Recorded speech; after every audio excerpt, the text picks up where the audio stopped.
चला दोस्त हो अपघातावर बोलू काही. जरा चुकीचे जरा बरोबर, जरा चुकीचे जरा बरोबर बोलू काही. चला दोस्त हो अपघातावर बोलू काही. चला दोस्त हो अपघातावर बोलू काही. नमस्कार, मी राजू वाघ. आज आपल्या स्टुडिओमध्ये संजयजी डबली हे आपल्या स्टुडिओमध्ये उपस्थित झालेले आहे आणि जरा चुकीचे जरा बरोबर बोलू काही, चला दोस्त हो अपघातावर बोलू काही. तर त्यांच्या मनात रस्ते अपघाताविषयी जे जे संकल्पना असतील, त्यांनी रस्ते सुरक्षेवर जे काही काम केलं असेल, त्यांनी अपघातग्रस्तांना मदत केली असेल, अशा त्यांच्या मनात ज्या विषय आहेत ते समाजासमोर त्यांना मांडायचे आहे आणि एक संदेश द्यायचा आहे की नागरिकांनी वाहतूक नियम पाळले पाहिजे, नाही पाळले पाहिजे, अपघातग्रस्तांना मदत केली पाहिजे, नाही केली पाहिजे. चला आपण संजय भाऊंशी बोलूया आणि त्यांना त्यांचं बोलणं आपण त्यांचं मत आपण व्यक्त करून घेऊया. संजय, नमस्कार. नमस्कार. तुम्ही आमच्या स्टुडिओमध्ये आले, आपलं खूप खूप स्वागत आहे. धन्यवाद. माझं नाव संजय डबली. माझं छत्रपती चौकात संजय ऑप्टिकल नावाने शॉप आहे. चौकाच्या एकच बिल्डिंग बाजूला असल्यामुळे रस्त्यावरची येण्या जाण्याचे लोक, तिथले कधी होणारे अपघात याच्याशी संपर्क होतच राहतो. छोटे मोठे अपघात होत राहतात, कधी कधी मोठे पण होतात. तर अपघातांना हँडल करणे ही एक आपली सवयच झालेली आहे. आणि मला तिथे आता 35 वर्ष झालेली आहे. त्या 35 वर्षात रिंग रोड पहिले एवढा म्हणजे खड्डाच होता, नुसते गड्डे होते, रोड हा नव्हताच. तर त्याच्यात पाणी साचायचं आणि बरेच जण पडायचे. तर मी तिथे महात्मे साहेबांकडेच होतो, त्याच्यामुळे तिथून पटकन आवाज आला की मग जायचं, त्यांना मलमपट्टी करून द्यायची. अशा प्रकारची तेव्हापासूनचीच सवय लागलेली आहे. तर मग शासनाची या विषयावर काही बोलणं पण होतं.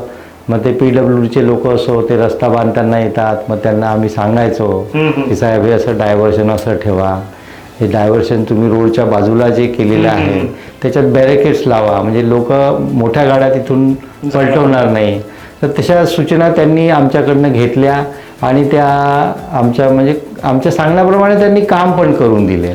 नाही, मला एक सांगा, तुम्ही इतक्या वर्षापासून या रोडवर, जेव्हापासून तो रस्ता बनला तेव्हापासून त्या रोडवर तुम्ही वावरता, तुमचं दुकान आहे, तर असे अनेक तुम्ही अपघात बघितले असतील. तर तुम्ही कधी अपघातग्रस्तांना मदत केलेली आहे? हो, बरीच मदत केली आहे. त्यातले काही असे अजूनही मनात बिंबलेले आहे. एक तर माझ्या दुकानाच्या समोर पहिले कसं 12 वाजता ट्रक सोडायचे.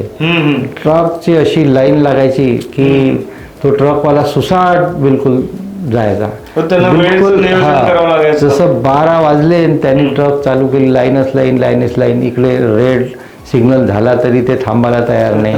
त्याच्या मागे दुसरा जातो, मग तो त्याला ठोकतो. असं करता करता एकदा काय झालं, एक कॉन्ट्रॅक्टर आपल्या लेबरला घेऊन चालला होता आणि ट्रकच्या चुकीमुळे ट्रकने एकदम ब्रेक दाबला आणि हा ट्रक मध्ये आला. होंडावर होते ते.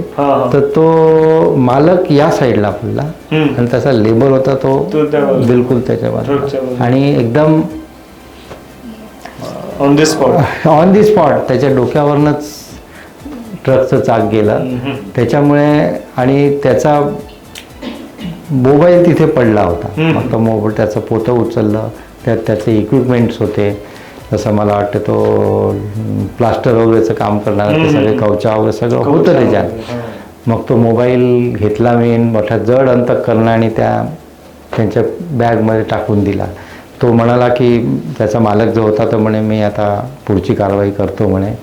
पोलिसही आले, मग ते ऑरेंज सिटीला घेऊन गेले, कारण की डेथ झालं हे डिक्लेअर पोलीसच करेल आणि तिथे नेणं आवश्यक होतं. तुमच्या चौकात, छत्रपती चौकात रस्ते अपघात आपत्ती व्यवस्थापन केंद्र आहे. हो. आणि ते रोडमार्ग फाउंडेशन तर्फे ते उभं करण्यात आलेलं आहे. तुमचा त्याच्यात खूप मोठा सहभाग आहे.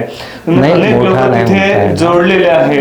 अनेक लोकांना तुम्ही तिथे अपघातग्रस्तांना मदत केलेली आहे. तर तुमचा काय अनुभव आहे? तो अनुभव असा आहे की तुम्ही जे व्यवस्थापन समिती कमिटी केली त्याच्यात इतके व्यवस्थित लोक गेले आहे, आजूबाजूचे दुकानदार लोक आहेत आणि जे चहावाले, हॉटेलवाले, ऑटोवाले आहेत, की जे सगळ्यात पहिले धावून येणारे आहे तेच लोक आपण त्याच्यामध्ये टाकलेले आहे आणि त्याच्या 4-5 चाब्या ठेवलेल्या आहे किंवा जर कोणाला अपघात झाला तिथे तर फर्स्ट एड बॉक्स आहे, तिथे ट्रीटमेंटसाठी लागणारं जे साहित्य आहे, सॅव्हलॉन आहे, कापूस आहे, तर ते सगळं त्याच्यामध्ये ठेवलेलं आहे आणि स्ट्रेचर पण आहे, मिनी स्ट्रेचर, किंवा जर कोणाला उचलून आपल्याला त्याच्यात गाडीत ॲम्ब्युलन्समध्ये न्यायचं आहे तर ते सुद्धा सोय त्याच्यामध्ये केलेली आहे.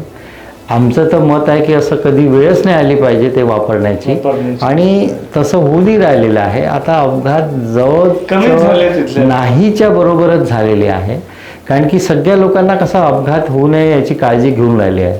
अवेअरनेस वाढलं असल्यामुळे आता ते छानच झालं आहे. फार रेअर एखादा अपघात होतो, नाही तर अपघात छत्रपती चौकातले आता बंदच झालेले आहे. तर संजय भाऊ छत्रपती चौकात त्यांनी रस्ते अपघातावर काम ते करतात, आपल्या आपत्ती व्यवस्थापनावर ते सहसा मदत करत असतात आणि त्यांची पूर्ण टीम तिथे अपघाताशी संबंधित काही समस्या उद्भवली लगेच सक्रिय होतात आणि संबंधित विभागाकडनं ते समस्या सोडवून घेतात आणि अशाच पद्धतीचे नागरिक हे विविध ब्लॅक स्पॉट परिसरामध्ये तयार झाले. त्यांच्या परिसरामध्ये त्या अपघातग्रस्तांना मदत करणे किंवा रस्ते अपघाताला कारणीभूत सोडवण्याचा प्रयत्न केला तर रस्ते अपघातांवर 100% नियंत्रण येईल. वाहतूक नियम पाळण्याबाबत संजय भाऊ रेग्युलर अनेक वर्षापासून हेल्मेटचा वापर करतात. तर संजय भाऊ तुम्ही सांगा की तुम्ही हेल्मेटचा वापर किती वर्षापासून करतात आणि तुम्हाला त्याचा काय फायदा झाला? मी पण स्वतः 1-2दा पडलो आणि हेल्मेटमुळे काही इजा झाली नाही, हातापायाला हलकसं लागलं, पण हेल्मेटमुळे डोकं वाचलं आणि माझं हे 5वं-6वं हेल्मेट आहे आणि मी 2 हेल्मेट नेहमी सतत ठेवतो. अच्छा. हां, 2-3 हेल्मेट. लोक कसं आहे की पर्चेसिंग शर्ट करतील, पॅन्ट करतील, चष्मा घेतील, गॉगल घेतील, पण चांगलं हेल्मेट मला पाहिजे असं कोणीच करत नाही. मी 2-3 हेल्मेटही घ्यायला लावले आहे. अरे साला हेल्मेट खराब झालं, चांगलं हेल्मेट घे. फाउंडेशन जे वाहतूक नियमांचं काटेकोरपणे पालन करतात अशा नागरिकांना हेल्मेट वितरण, निशुल्क हेल्मेट वितरण करण्यात आलं होतं. त्याच्यात निशुल्क नागरिकांना, वाहतूक नियम पाळणाऱ्या नागरिकांना कलेक्ट करणे, त्यांची नोंद करणे आणि त्यांच्यापर्यंत हेल्मेट पोहोचवून देणे आणि असं सेवा कार्य संजय भाऊनी केलेलं आहे. तर मला एक सांगा, तुमच्या माध्यमातून किती हेल्मेट वाटण्यात आले? माझ्या याच्यातनं 2दा, एकदा 85 आणि एकदा 40 असे 2दा आपण वाटप केले आहे आणि दोन्ही वाटपामध्ये सगळे खुश. आणि ते लोकल आपलं हेल्मेट जे आहे पांढऱ्या वेगळ्याच प्रकारचं आहे, तर ते पटकन दिसून येतं. आणि त्या पहिलं वितरण झालं त्याच्यात लोक एकदा अरे नाही मलाही पाहिजे असं करून त्याची प्रसिद्धी खूप झाली. आजही 2 वर्ष झाले वाटप होऊन अजूनही त्याची डिमांड आहे, लोक मागतात आहे. तर बघा, चांगले कार्यकर्ते एखाद्या संस्थेशी जुडले तर चांगले कार्य होत असतात. नागरिक अवेअर होत असतात. नागरिकांना वाहतूक नियम पाळण्यासंबंधित जी जनजागृती केली जाते त्याच्यामुळे नागरिक हे वाहतूक नियम पाळतातच असा आमचा विश्वास आहे. रोडमार्क फाउंडेशन यासाठीच काम करतं आणि असंच काम होत राहिलं तर 85% ज्या मानवी चुका आहेत त्या कमी होतील आणि त्या कमी होऊन मानवी वाहतूक नियम पाळणारी पिढी ही 85% पर्यंत जाईल आणि एक दिवस असा येईल की कुठेही अपघात होणार नाही, भयमुक्त, अपघातमुक्त रस्ता राहील, परिवार राहील, सुखी, समाधानी, आनंदी जीवन सगळ्यांना जगता येईल. आणि हे करायचं असेल तर जीवन सुरक्षा न्यूज, रोड सेफ्टी करिता रोडमार्क फाउंडेशनशी आपल्या सगळ्यांना जोडावं लागेल.